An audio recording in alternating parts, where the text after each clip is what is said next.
Well, it's a frosty morning here. When I left, it was 7 or 6 degrees. It's probably 8 or 7 by now.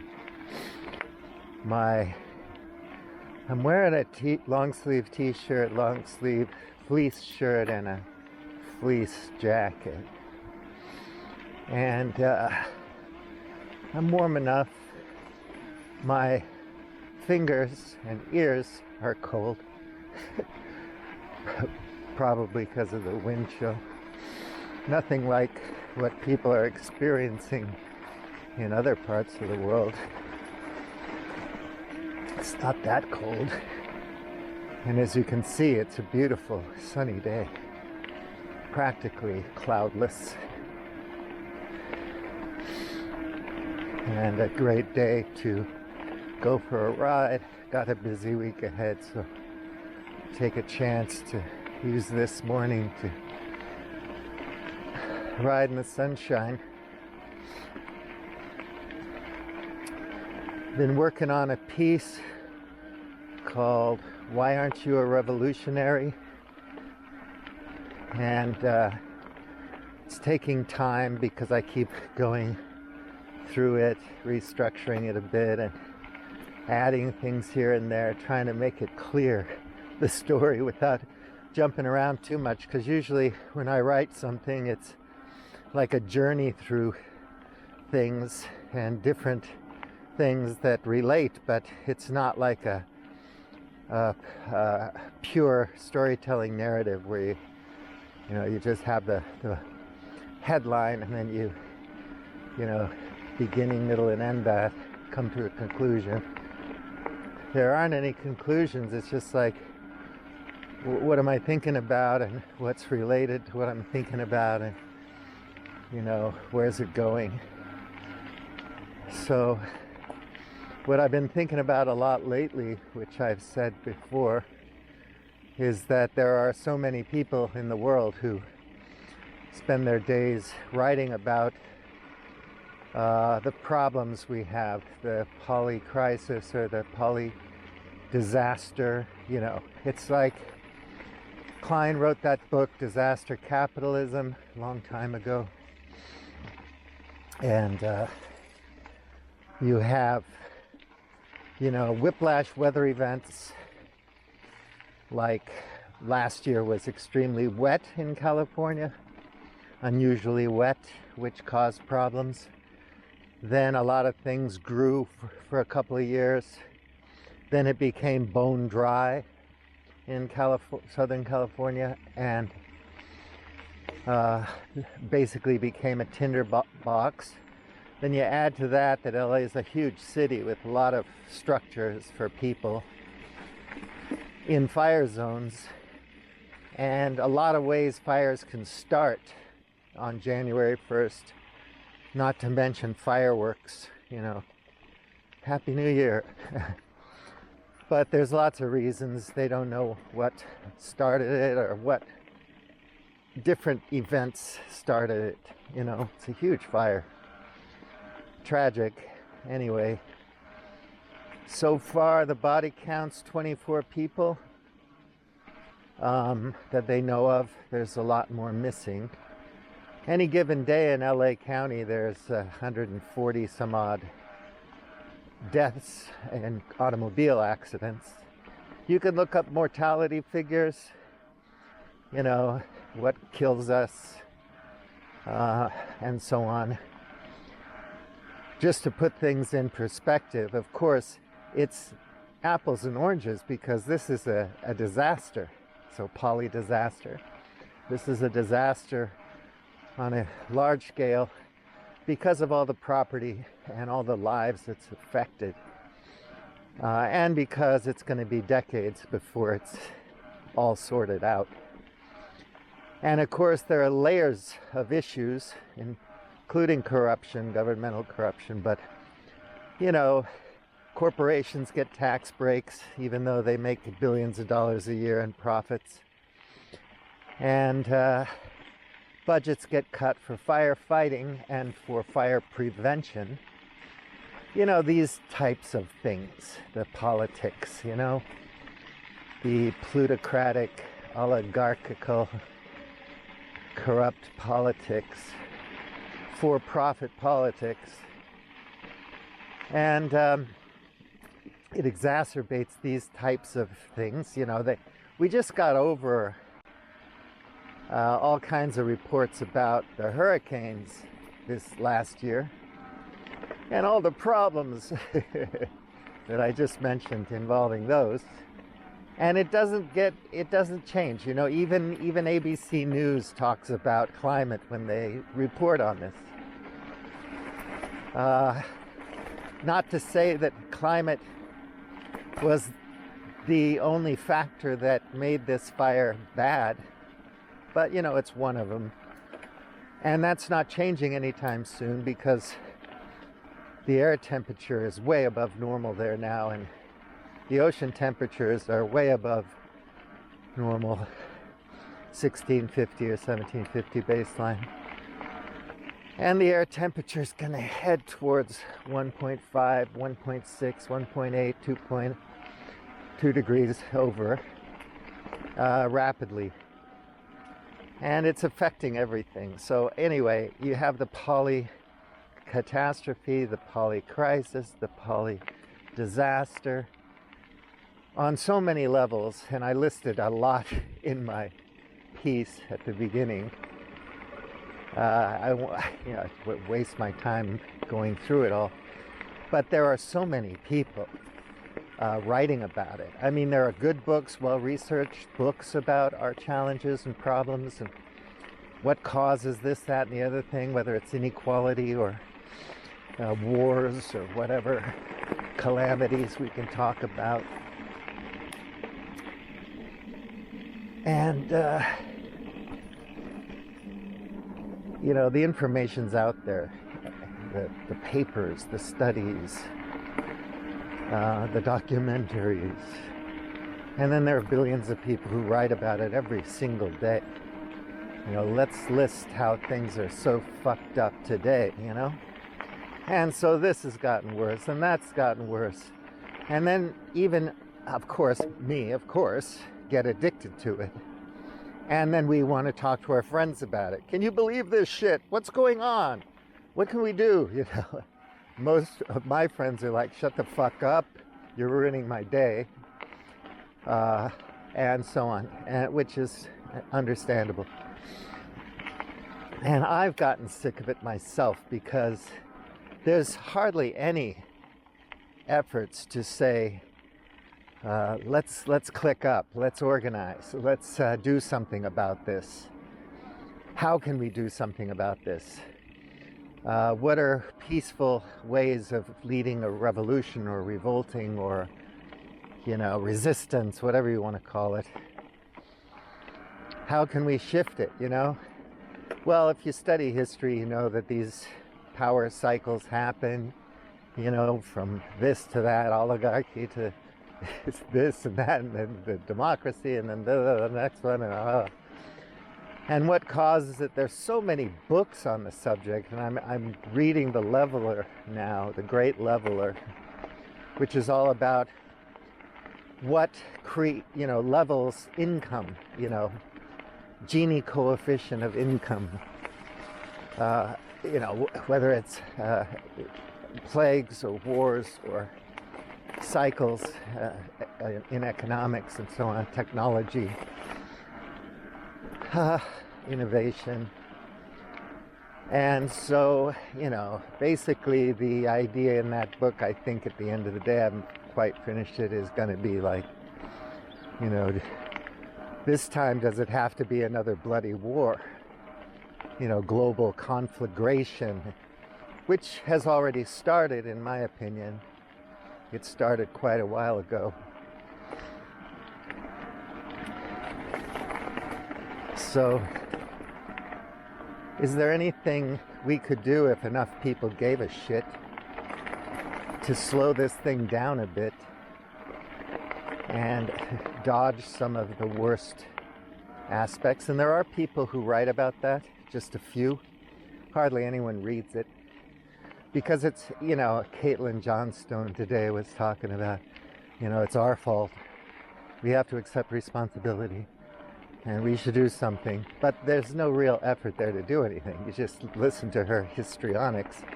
And I don't mean that in a bad way, that she's hysterical, but you're tooting the horn of disaster in every piece. Outrage, disappointment, pain, suffering, disaster, all the time. And great. So what's changed? Not a damn thing. So I think everyone's time would be better spent if they stopped writing about what's wrong with the world and started doing something to fix it. In particular, to level the playing field a little bit and get rid of some of these lunatics who are drunk on power and wealth and really think they're better than everyone else and that they know better and that we should all just shut the fuck up and die. I really think some of them are that cynical, some of our oligarchs and billionaires and millionaires, especially the petty ones. Ted Trainer was talking about a glut in wannabe elites, which is a really good point. At some point, you're churning out so many lawyers in America that it's like 5 to 1. So one position, decent job in law, and 5 lawyers who are qualified to fill that position. And where are they going to go with their ambition, their organizational skills, their expensive education that put them in debt, to pay off their debt and get a job and get the respect that they wanted to have doing something that, they bothered to get a law degree for. All the people who are lawyers, who are leaders and lawyers, including, he mentioned Gandhi, some might be different, more benevolent than others, but anyway. So you have all these wannabe elites. So if you have $1 million, you already think you're really smart as fuck. If you have $10 million, you're starting to think that you're super special, and you become a wannabe elite, and you got 20 to 50 million, then you're thinking maybe I can affect politics a little bit. If you got 100 million or 2 or 3 or $1 billion, then you can affect politics a lot. So then the billionaires get involved with politics, and then they think they know better than everybody. And of course, you can debate about what kind of a democracy exists here, there, and at the other place, whether or not there is a democracy, what it is, and all that stuff. But so many polls have been run where they ask people what they want, their leaders to advocate for and fight for and implement in policy and law. And the people never get what they want. They get scraps, little bits and pieces, just to appease them, to pacify them. They never get what they want. The people at the top get what they want, which is a chance to be elite, a chance to play the game, to be a winner. Yeah, it's a deadly game. It's a serious game. It's still a game, okay? If we can talk game theory, we can talk the great game without belittling the seriousness of it, or without, not belittling, but making light of. So,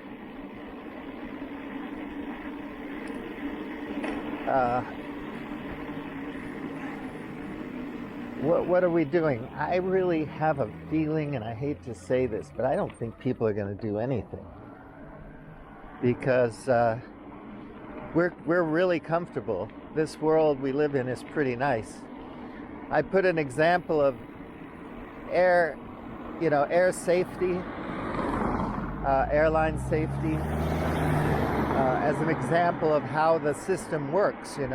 You have to update your information all the time, learn from your mistakes, from the crashes, so that you can improve safety, so that 45,000 flights a day with millions of passengers at any given time, over 5,000 airplanes in the sky over the states or whatever it is. I forget the exact numbers.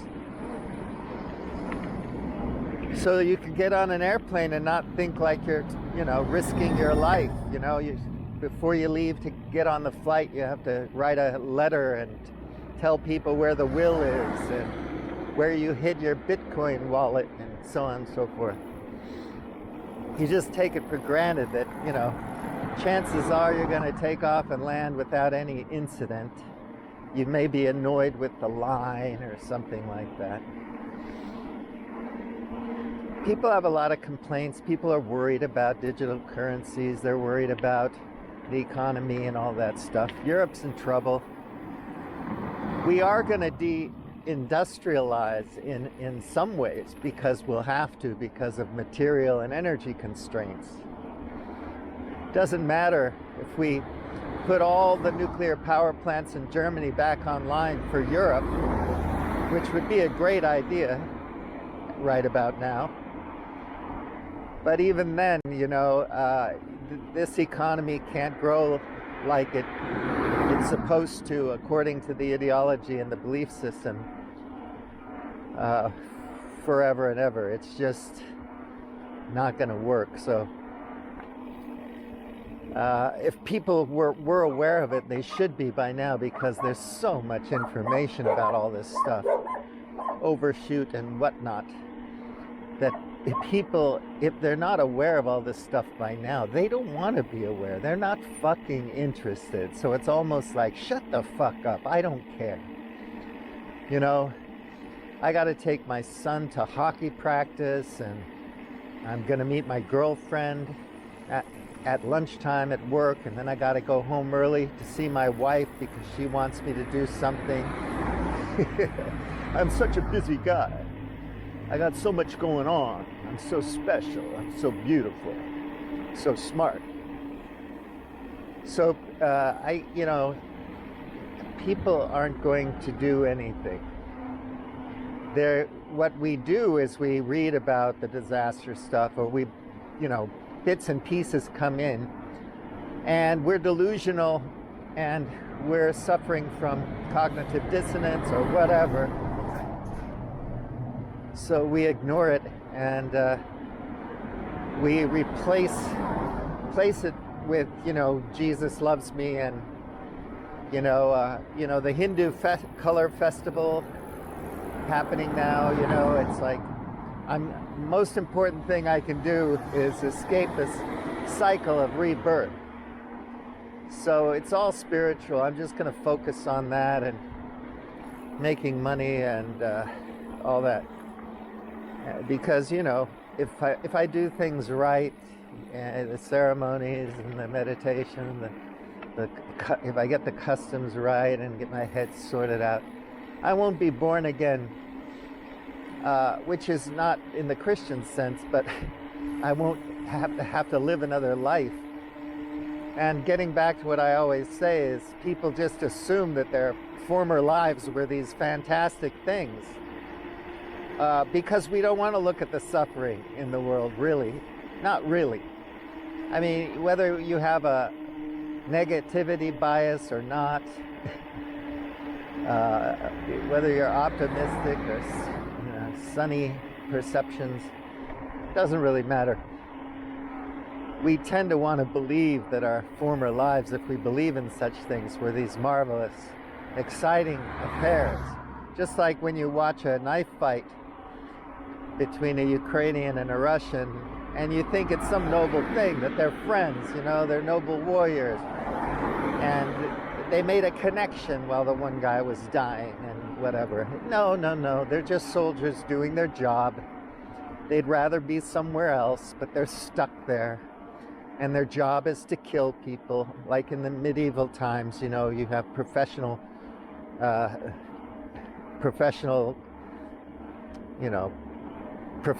in violence working for the the nobles and the kings and so on. And when they no longer have enough money, that they go on crusades and they become mercenaries because they only know how to, commit violence. Most of these soldiers in Ukraine are not like that. They'd rather be somewhere else. There's nothing exciting, noble, spiritual about it. It's just getting people to kill each other for no fucking good reason. Just because these assholes in power want to play games. And, that's the way they are. That's the way they've been programmed and raised and brought up and educated. And they all believe they're doing the right thing. I don't think so, but whatever. So we don't do anything. And eventually something happens. And it's not good. And we say, wow, that's pretty messed up, dude. And then they're throwing things at your window, your business's window, and looting. Like in LA now, they're looters, people are gonna loot. The one house that didn't burn down, they're gonna go in and steal everything.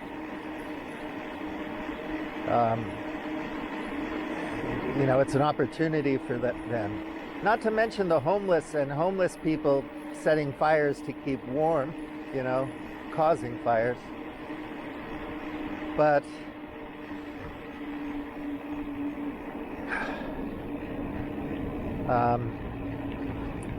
the shit hits the fan. They break your store window, they start looting, and they burn your books,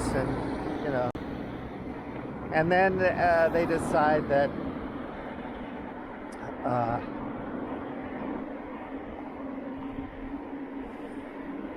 you're not worthy of life, and they either bounce the rubble and kill you that way, or they put you in a cattle car and take you to a gas chamber. I mean, yeah, there have been these mass slaughters and genocides throughout history, and they're happening again right now. 21st century, we have all this information, we should know better, but yeah, fuck it. Let's do it again, because that's what we do. So at some point, when the shit hits the fan in the affluent countries, they go after each other. You just look at history.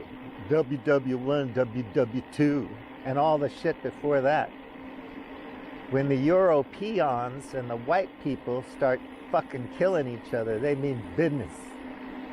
For now, we get hit by missiles from Yemen, so instead of attacking the missile sites or the areas where they're coming from, we just bomb people. Because even with our experience with Curtis LeMay and carpet bombing, and the Blitz and all this history, where we know that it doesn't break the will of the people, they're going to keep fighting. We go after civilians. And if we can get our proxies to kill our enemies in the East, in the global South, we use them. It's all in competition for resources that our people need to stay affluent and to keep the wealth pumping money up to the top 1 and the top 10%. So all of these people can be big shots. Well, they're not going to do anything. They love the way things are now. They're not going to go organize in their neighborhoods.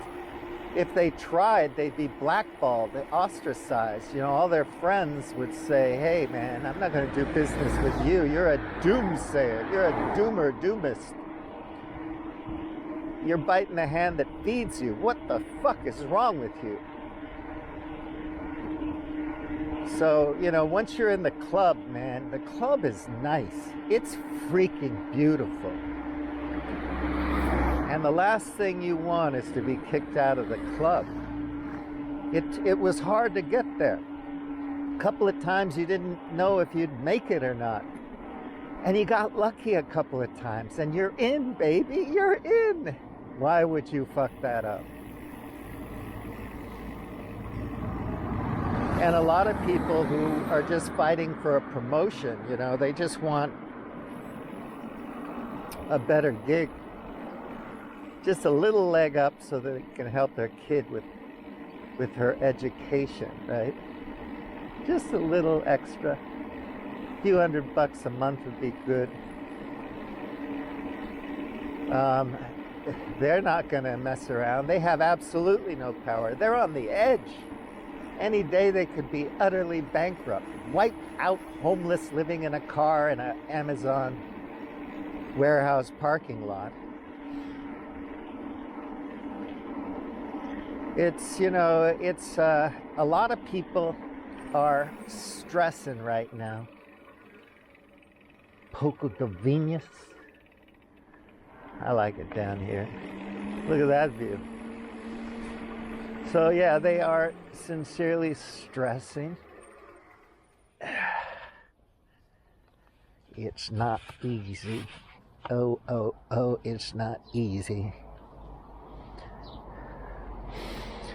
And of course, at some point when people are totally stressed, then the mob comes. This is why Peter Thiel was so freaked out when that executive was shot. I mean, because he believes this stuff. He believes that the mob's coming for him any day now. So they need private militias and security companies and surveillance systems and facial recognition and all kinds of stuff just to keep the mob at bay.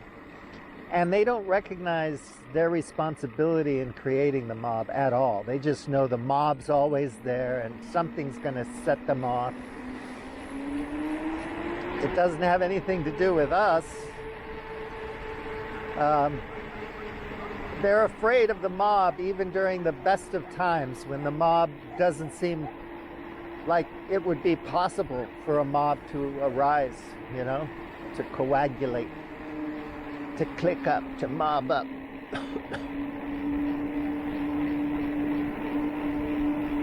So I like it. I like this area.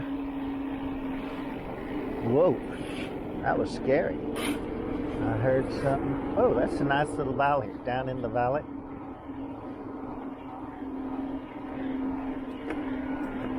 So people will just kind of wait around, and they talk about rebuilding in LA. Yeah, what are you going to rebuild? I mean, really, come on.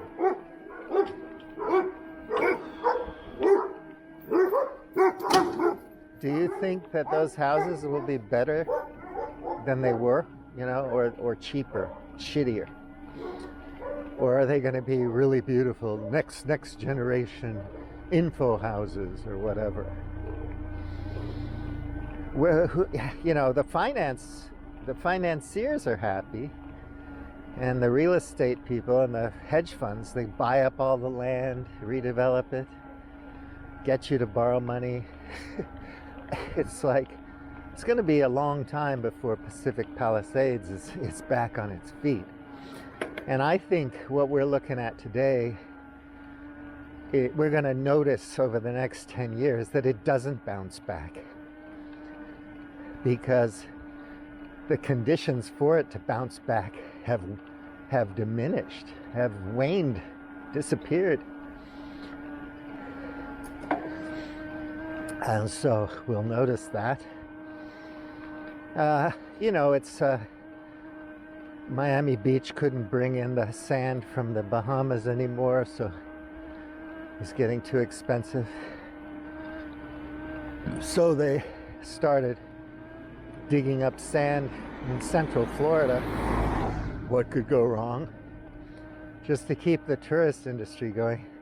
Meanwhile, they have to redo all the sewers, raise streets, because water is coming in. And of course, you have to invest in infrastructure to mitigate the worst aspects of these disasters. But we're not doing that. And people aren't getting together. They're worried about their guns and abortion, and the 10 Commandments in school and whatnot. But they're not getting together to work with people to improve infrastructure and stuff like that.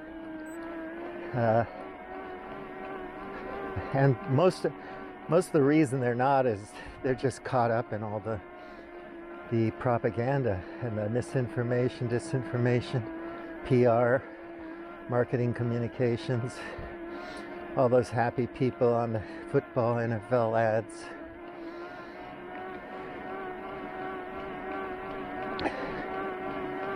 So, you know, they don't want to think about it. And things don't get any better, really. It's pretty good the way things are now, but our system is more fragile than we think. Definitely more fragile. And to entertain the idea about degrowth or depopulation in a rational, careful, just, healthy way to control, population, people just, make more babies. We need it for the market. Markets are sick. The way our modern financial markets. Anyway, to imagine the simpler way, like Ted Trainer in Australia, is unthinkable for most of us. To give up anything, unthinkable. But a simpler way is coming. Maybe not in your lifetime, but it's coming. And I'm sad because I think that in your lifetime things are gonna get uglier. That's a nice field, isn't it? You got some things hanging off the tree to scare something or whatever. Bugs. It's all pretty here. Now I don't have to worry about being cold. Isn't that amazing? What am I complaining about? It's not cold. Cabeça dos Caras.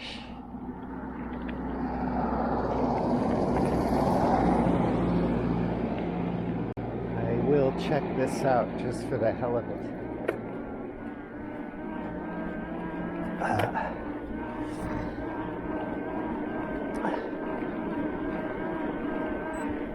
Yeah.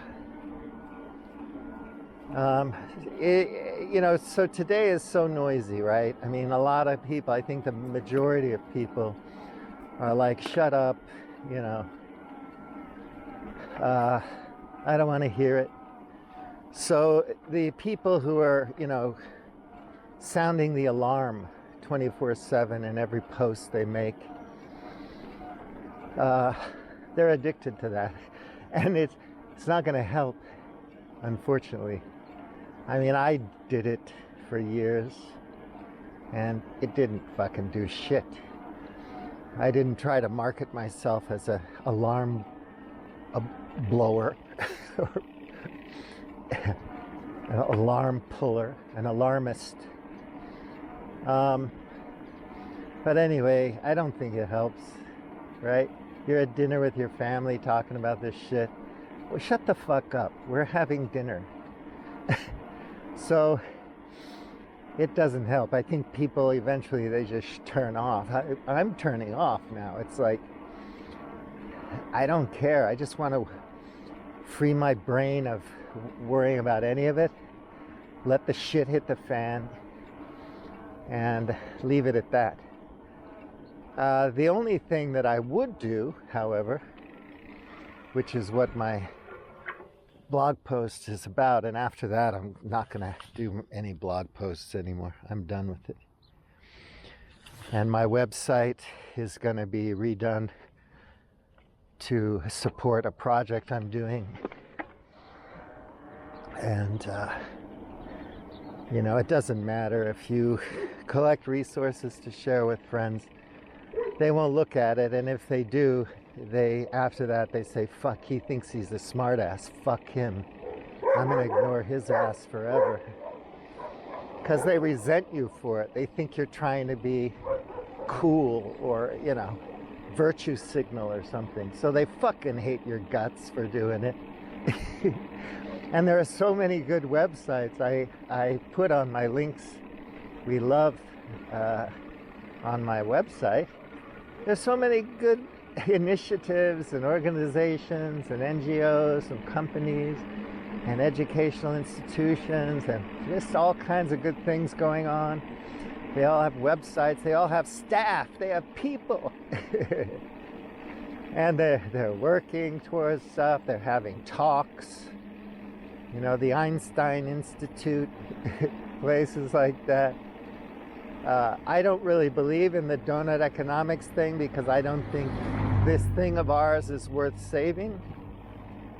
I think all we can do is try to preserve some information and technology for posterity. But this particular way of life, you can't fix it just by doing business differently. You have to have a different way of life, a completely different culture. So anyway, but donut economics, all kinds of different groups of people doing things. And they're all good. They're all doing their best. They're trying. I like this view here for a sec. You kind of look at this. Winter green. It's beautiful, that's true. I think I'll take a photo of that. So, there's a lot of good things going on, but it doesn't really get any traction. There's not hundreds of millions of people involved. If there were, we wouldn't have the same sense of dire emergency that we have, that some of us have now. And of course, if you're in Chad or Somalia or somewhere, this stuff is the last thing you're thinking about, unless you're Ayaan Hirsi Ali and you're a cultural Christian and you're married to a popular history book writer, Niall Ferguson. Then you're cool. Everything's cool. It's broken. What can we do about it? God, And none of this is new. That's the other thing I've noticed in my reading, is just how calamitous history has been. But of course, people have gotten on with it, have lived as tenant farmers, as serfs, as Corval labor, and on and on. You think about all the generations of people that came after the antebellum slave era in the States, and they're doing things in America now, and they're Americans with American names, speaking English. And many people are doing quite well, and people who aren't doing that well, people wonder why they're not doing that well. There's no excuse. I think a lot of people who historically have gotten the short end of the stick, they get on with it. They're doing really well now. Not everybody, but a lot of people. It's better than it was, kind of thing. So I watch the NFL, I see these incredible athletes, and I'm like, wow. They're so lucky to have that job for 10 years. At least they believe it, or they wouldn't have worked so hard to get that job. And then I think about how these NFL teams are run. I don't know that much about it. It's not perfect, I know, but the coaches go from team to team. If they're not doing well, they move on and they try again, and they have success or not. And they have contracts, they do their best. It's highly competitive. It's a really good microcosm of the way the system works, and it produces incredible athletes, entertainment, and so on. But that scale of things is amazing, and it's not going to last. But it's okay for now. It's pretty exciting. And what are you going to do? It's not all bad, right?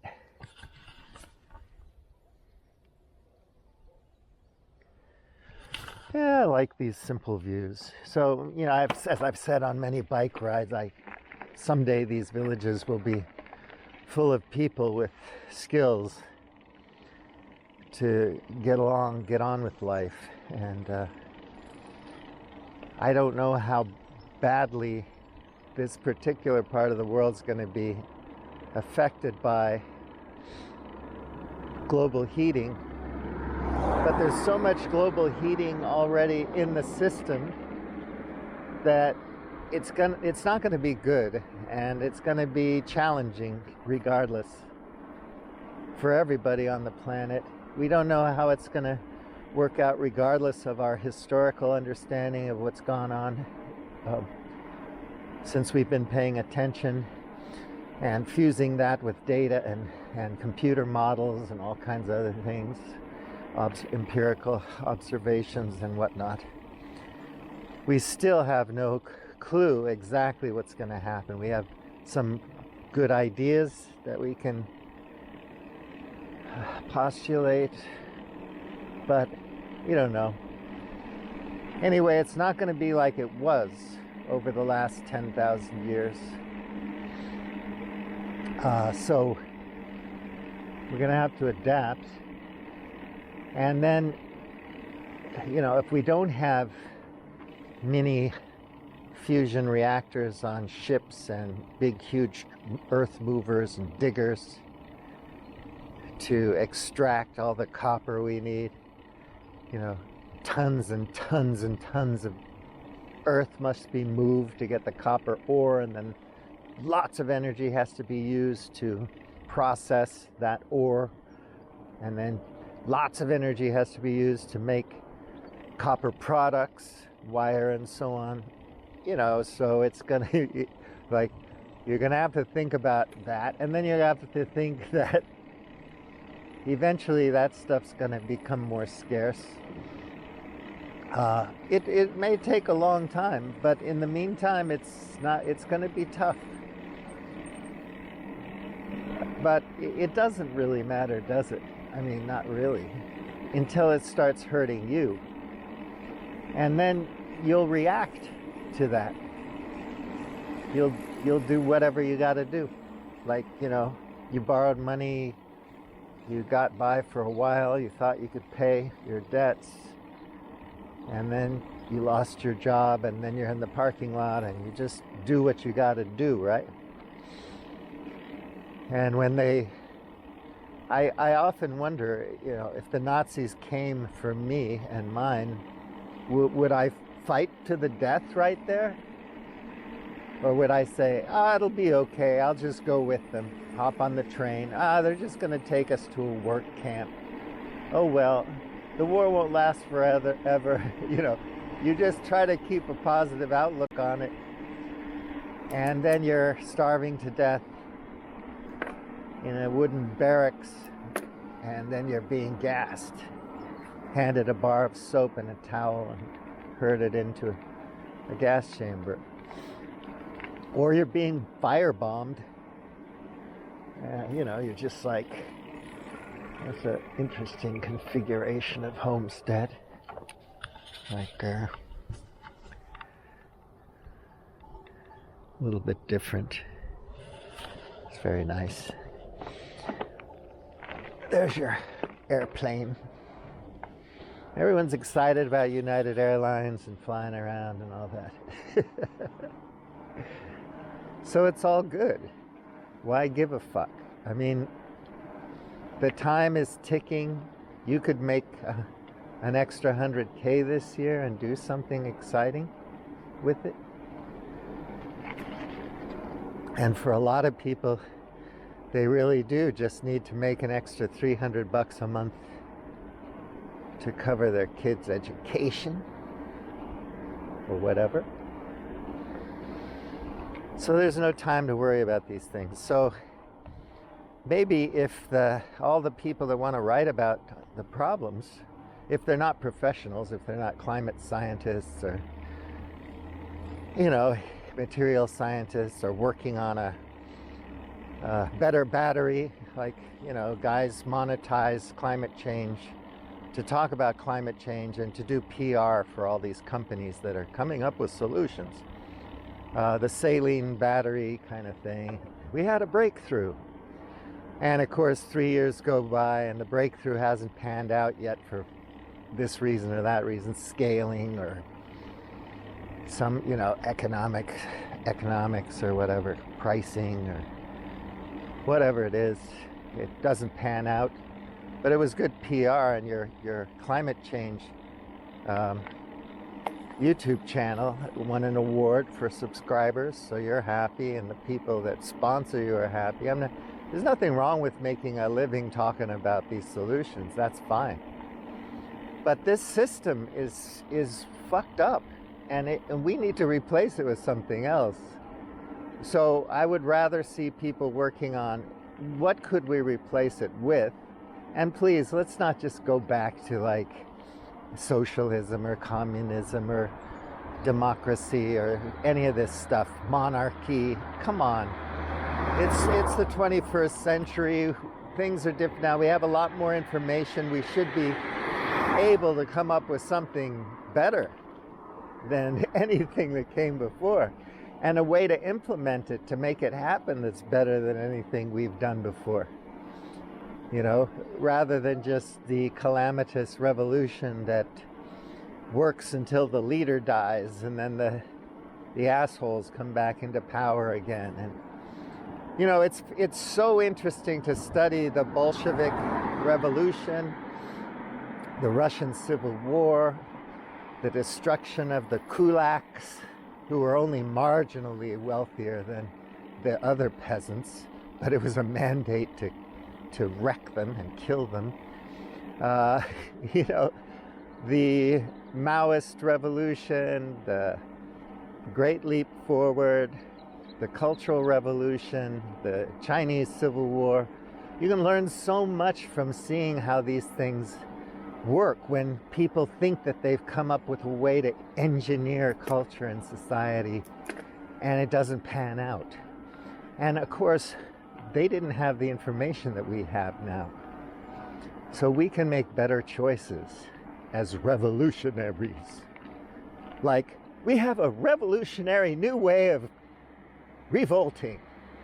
A revolutionary new way. It's revolutionary. So we should be able to come up with something better. So if all these guys would just stop writing about what's wrong with the world and start working using the internet and all the technology and the information technology that we have, which is all great shit, by the way. I wouldn't be able to talk about this stuff without it. So, I wouldn't have learned as much as I've learned in my stupid little head without all of this stuff. But so we could get together and try, even if it's just like, hey guys, do you want to talk about this 1 hour a week? Would you humor me? And then we can, have coffee or whatever, have a beer, whatever come on guys, can we just think about it? Maybe there's some little thing we can do to give your children and grandchildren a leg up, an advantage. Because you can look around and see that things are shifting, and they're shifting fast, and that it's unpredictable and complex. And maybe you'd start to get some momentum. People have these movements like the Zeitgeist movement or whatever movement. And of course, it's herding cats. At some point, you need organization, you need incorporation, you need politics. You don't care about politics. Politics cares about you, man. You better believe it, all right? Yeah. Better believe it, dude. You need these structures, organizations. You need it. Resources, financing. And of course, the powers that be, they're not going to give you $1 for any of this because they're happy the way things are. They don't want it to change. And if let's say some movements started and they were getting traction and people were collaborating across movements around the world, it was kind of a global thing, but not a globalist thing, just like addressing concerns that are global and doing it locally. People were collaborating, using Zoom calls to collaborate. Ooh, this is nice. I'm tempted to have a little glass of water. I think I will have a little glass of water.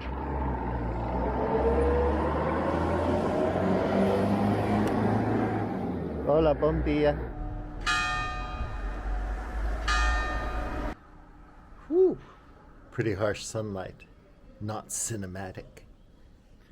Yeah, so this is a nice little place to take a break. I love the coffee here, man. It's like anytime you can just stop almost anywhere and get a nice coffee. For really good lattes and stuff, you have to go to some, some places do it and some don't. But just normal coffee everywhere is good. Espresso, a large espresso-y cafeceo, really good. Just get a little positive boost, a little booster.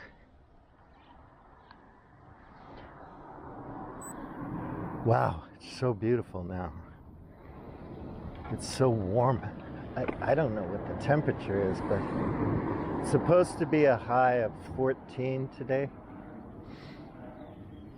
So, oh, that's pretty nice. Yeah, with the sun, it's perfect, you know? You don't want it to be any hotter than that. 14 degrees, 15, 6, you know, between 14 and 20 is perfect for me. If it was like that all the time, I'd be fine. Around here, it doesn't get too hot.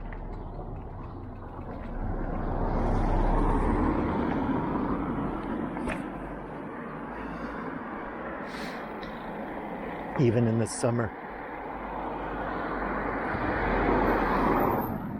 Which is why I like it here. The temperature is always moderate.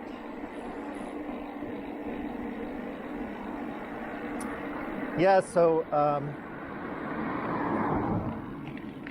I want to really take time with this last post. I hope that people will utilize the information we have now and the resources we have now to figure out a kinder general way to prosecute a revolution. At least to push back a little. I think it'd be more fun, more interesting, more exciting to push back.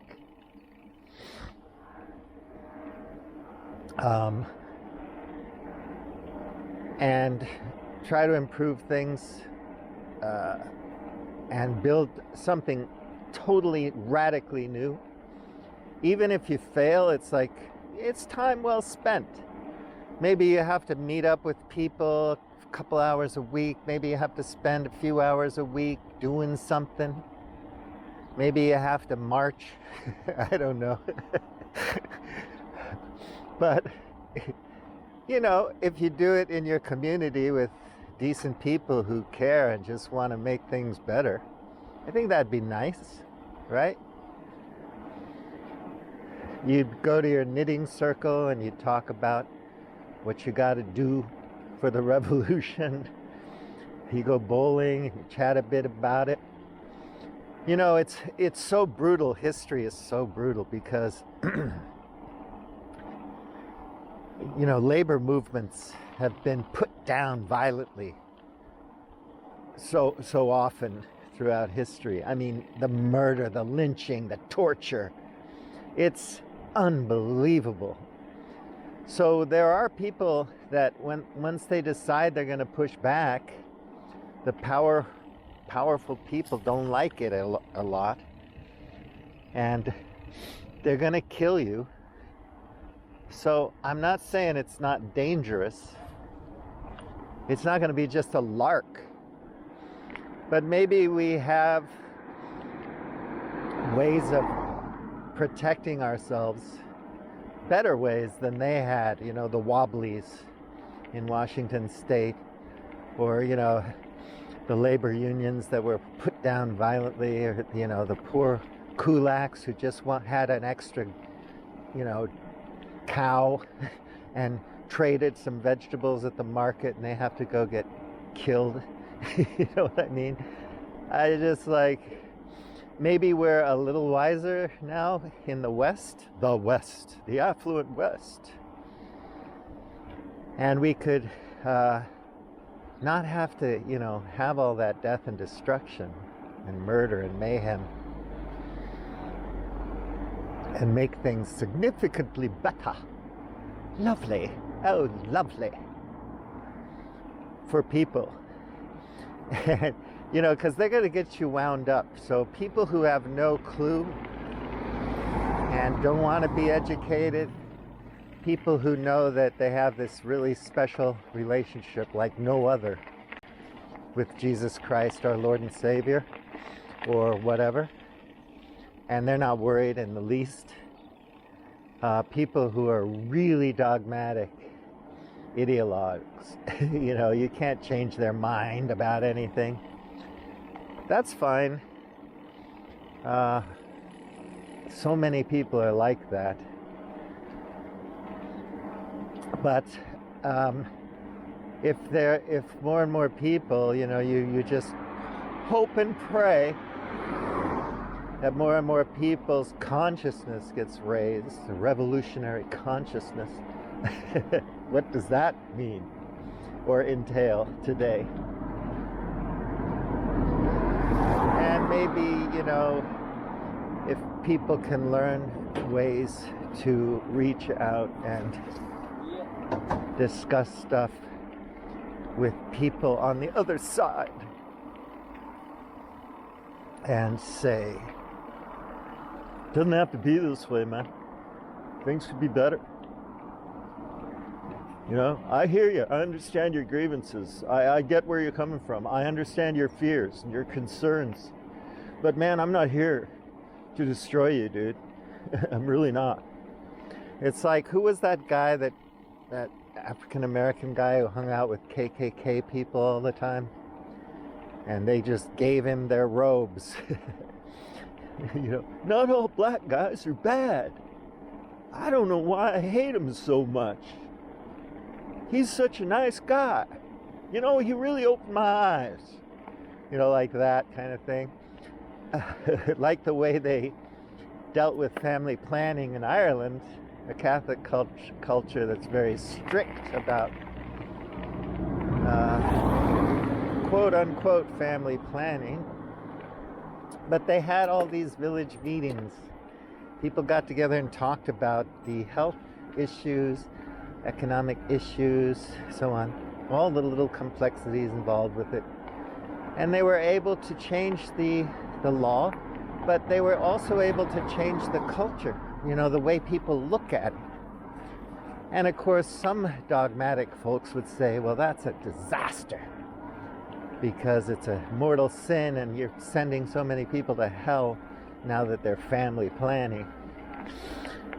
But, hey, that's what you believe, but I don't think so. And the culture moved on, and it's not nice to slap Susie's ass in the office anymore.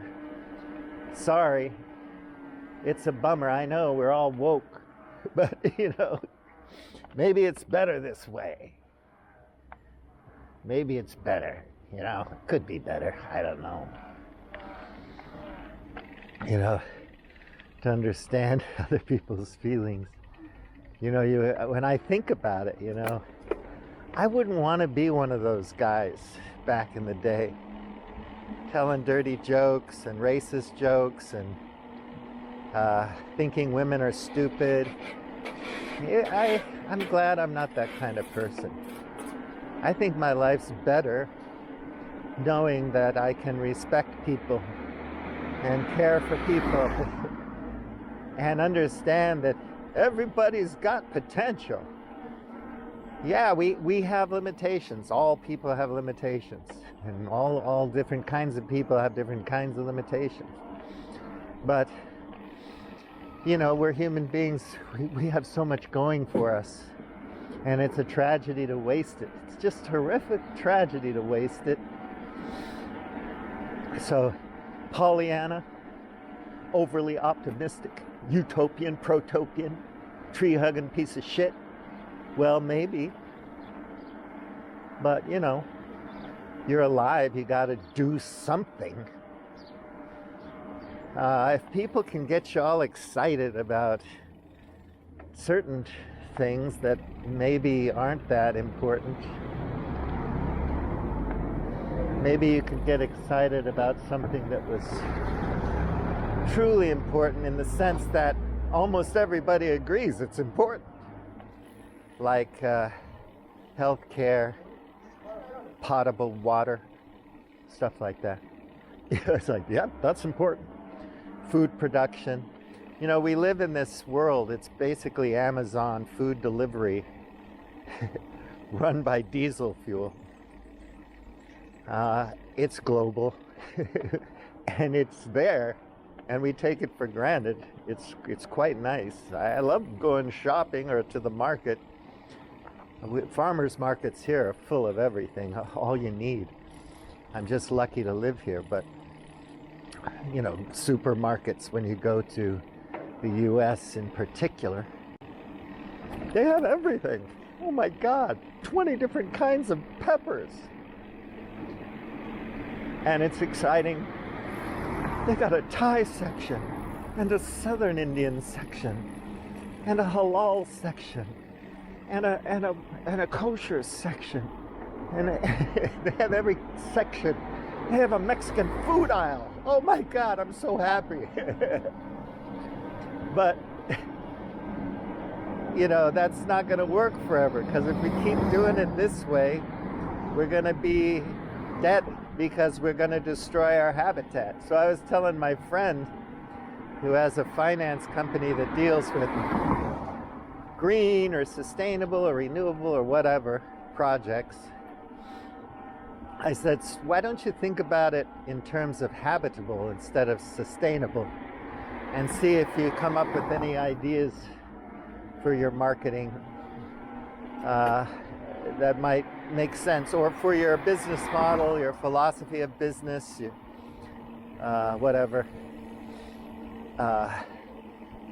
Because what we really want to have is a habitable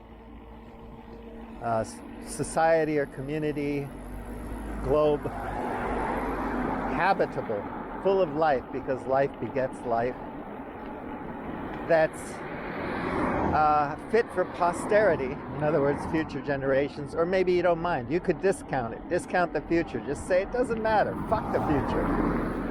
And there are good rational logical arguments for that.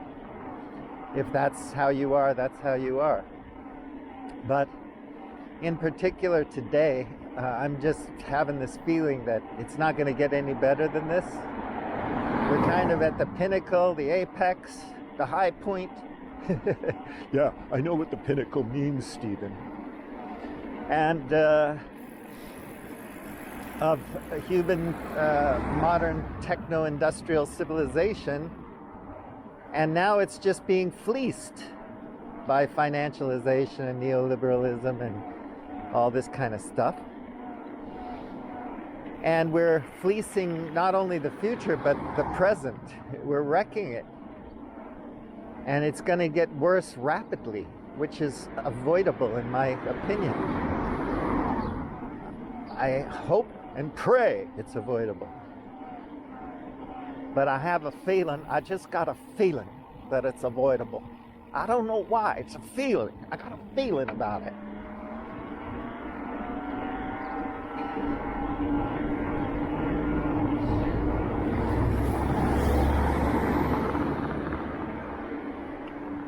Whew.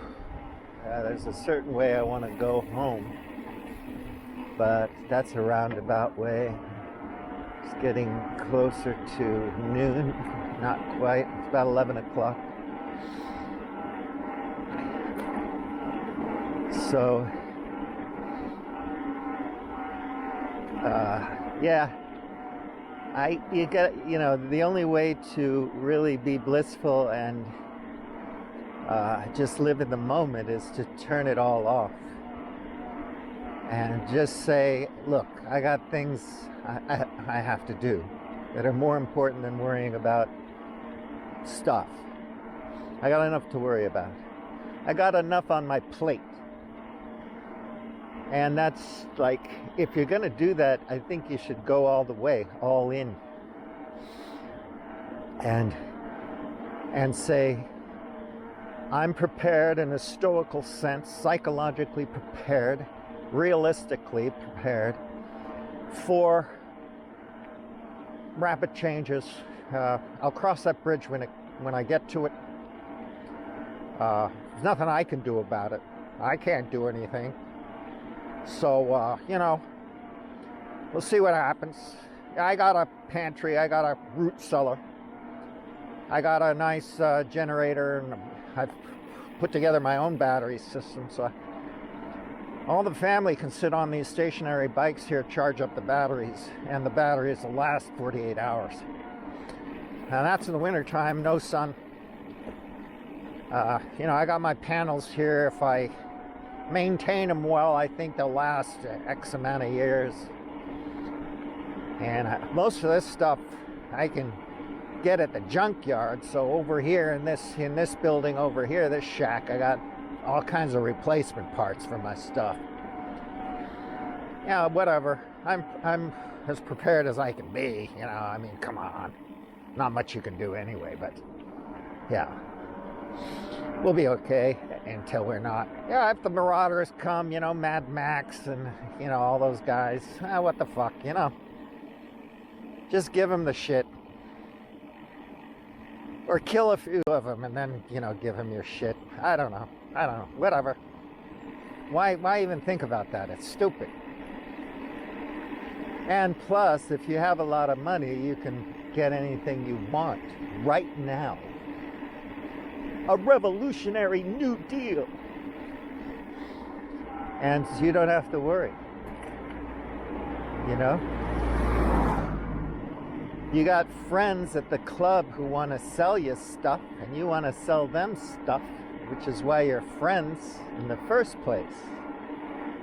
And it all works out. An economy of friendship.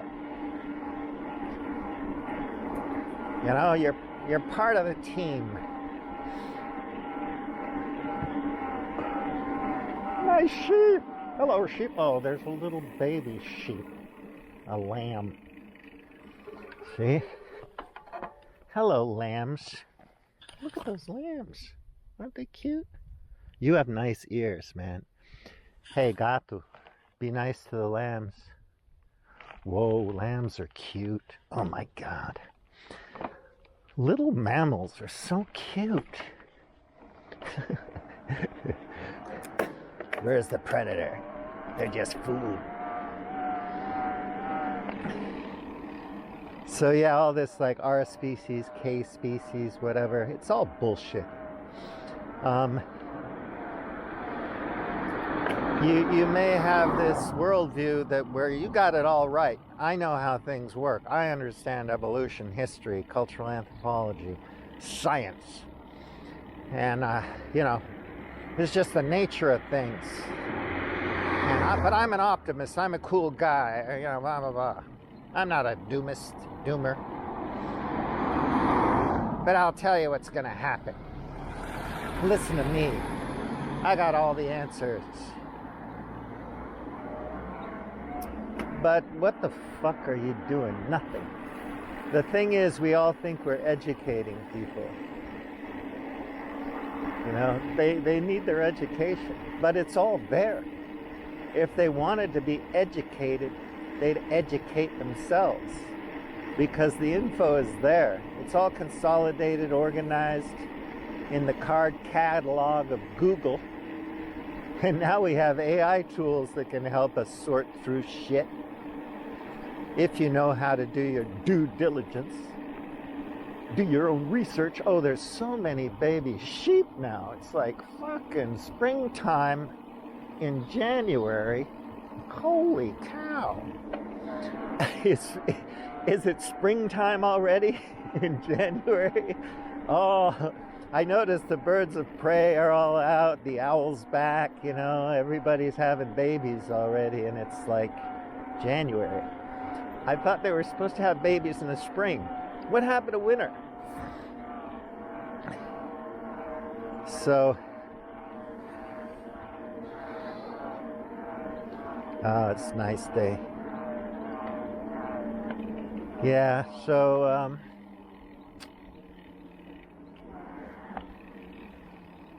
people want to be gurus, and they want to, you know, there's competition. Like, look at my thing. Look at my disaster blog, you know, catastrophe,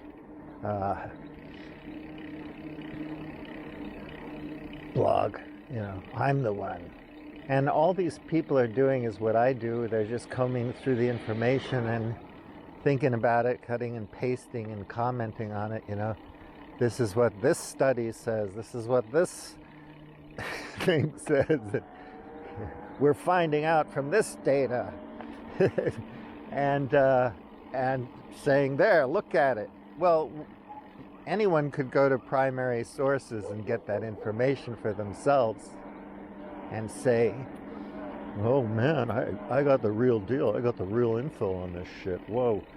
Now, you can't see this, folks. I'll have to get out my other camera because it zooms in a bit. But I can see straight down there to the ocean. Straight down there to the seaside. And it's funny how over the hills, at this distance, you look down and there's hills there, but you can still see the ocean on the horizon. It's trippy. It's a flat earth. So,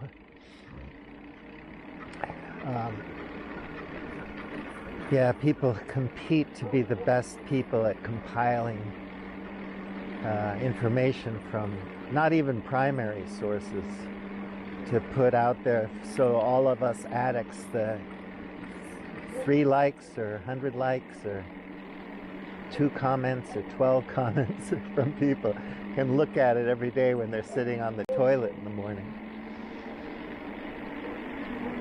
And lucky for you, the data card is full. So that's the end of it. I tell you, it smells like spring here in the middle of January. It smells like spring.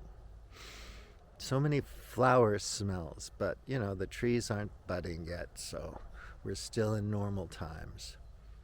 The world's been captured by the oligarchs, so we're really at the point, the turning point historically. We're at a moment of radical change. Things are going to blow because it's in your face now. America's gone into the toilet. You know, I mean, Zuckerberg's kissing up to Trump now. And, you know, it couldn't be any worse, really, because these people don't give a fuck. They want to burn it all down. And they've got weird ideas. I've followed some of the gurus who are in the ear of our leaders in the United States, and they're all fucked up idiots. They don't have any good ideas. So, you know, there's nothing there that could possibly lead us in the right direction. So, unfortunately, like I said to my friend who's a progressive Democrat, it is our fault. We didn't pay attention. We just thought that Biden or Obama or somebody like that, Sanders, was going to fix things. We're ignorant of the system, how it works. We're ignorant of this. The whole damn thing is a black box to us. And we're energy blind and we're physics blind. So we don't know what the fuck's going on. So we thought it was going to be a big party forever, and we're going to find out that it's not. And that's life. What goes up must come down and all that stuff.